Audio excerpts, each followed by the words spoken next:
Hello, नमस्कार.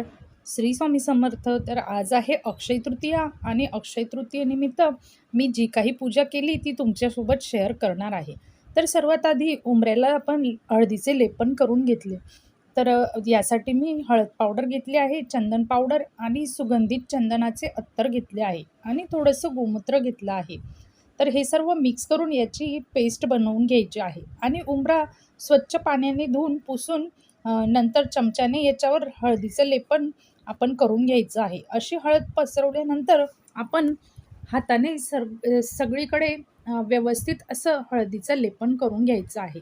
यामुळे नकारात्मक शक्ती आपल्या घरात प्रवेश करत नाही आणि सकारात्मक विचार आपल्या मनामध्ये येतात आणि आपल्या घरामध्ये देखील छान सकारात्मक फ्रेश वाटते. आणि जे मी अत्तर टाकलं आहे सुगंधित चंदनाचं ते खूप सुंदर आहे.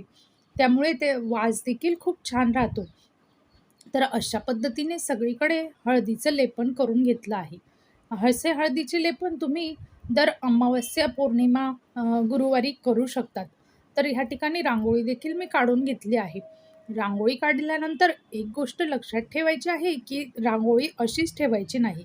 रांगोळीला हळदी-कुंकू जरूर वाहायचं असतं आणि मी दिवा देखील लावून घेतला आणि उंबऱ्याला ओवाळून घेतलं. तर धूप लावलेला आहे. धुपाने देखील उंबऱ्याला ओवाळून घेतलं आणि उंबऱ्यावर देखील मी हळद, कुंकू, अक्षदा वाहून घेतल्या. तर अशा पद्धतीने उंबऱ्याचे लेपन करून झालं म्हणजे उंबऱ्याची पूजा झाली. तर आता मी देवपूजा करून घेतली. देवपूजेमध्ये देखील मी हे चंदनाचे टिळा देवांना लावून घेत आहे. तर हे ओलं चंदन आहे, जे अतिशय छान सुगंधित असं आहे. त्याचा टिळा मी देवांना लावून घेतला आहे. तर अशा पद्धतीने शिवलिंगाला वगैरे सगळीकडे मी देवांना चंदनाचा टिळा लावला आहे. तर असं ओलं चंदन असलं तर बरं पडतं, म्हणजे पटकन आपल्याला देवांना लावता येतं, टिळा लावता येतो. तर आज अक्षय तृतीया असल्यामुळे गॅसच्या शेगडीची देखील मी पूजा करून घेतली. गॅसच्या शेगडीवर कुंकवाने स्वस्तिक काढलं आणि धूप-दीप ओवाळून घेतलं.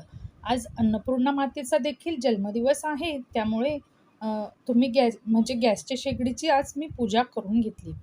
तर अशा पद्धतीने गॅसच्या शेगडीची पूजा तुम्ही मंगळवार, शुक्रवार, पौर्णिमा, अमावस्याला करू शकतात. यामुळे माता अन्नपूर्णेची आपल्यावर कृपा राहते. तर गॅसची शेगडी स्वच्छ केल्यानंतर हे अशी पूजा करायची आहे आणि पूजा केल्यानंतर नॉनव्हेजचं जेवण गॅसवर आपल्याला बनवायचे नाही आहे. तर अक्षय तृतीयेला आगारीचा सण असतो. तर या ठिकाणी पुरणपोळी, सांजोरी, आंब्याचा रस, कुरडई, पापड, भजी वगैरे बनवून आगारी देखील टाकून घेतली. म्हणजे पितरांच्या नावाने आगारी टाकून घेतली आणि यामध्ये काळे तीळसुद्धा टाकले आहे. त्यामुळे पितृ आपल्यावर प्रसन्न राहतात. तर नंतर मी अक्षय तृतीयेची सर्व पूजा करून घेतली. तर देवघरामध्ये मी अशा पद्धतीने मध, हळद, मीठ, पैसे आणि जे काही सोने चांदीचे आपले शिक्के दागिने होते त्यांची पूजा करून घेतली. तर अक्षय तृतीयेला देखील आपण असे पूजन करून घ्यायचे. यामुळे लक्ष्मी आपल्यावर प्रसन्न राहते. तर हे बघा, मी ज्या नवीन समया घेतल्या होत्या त्यांची देखील मी पूजा आज आज म्हणजे अक्षय तृतीयेला करून घेतली. तर अशा पद्धतीने माझी सुंदर देवपूजा आणि अक्षय तृतीयेचे जे काही उपाय पूजा होती ते सर्व झाले. तर तुम्हाला हा व्हिडिओ कसा वाटला हे देखील मला कमेंट करून नक्की सांगा आणि तुम्हाला काही प्रश्न असतील ते देखील तुम्ही विचारू शकतात.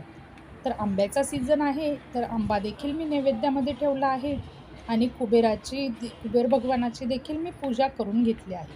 तर अक्षय तृतीयेला अशी पूजा केल्याने लक्ष्मी माता आपल्यावर सदैव प्रसन्न राहते.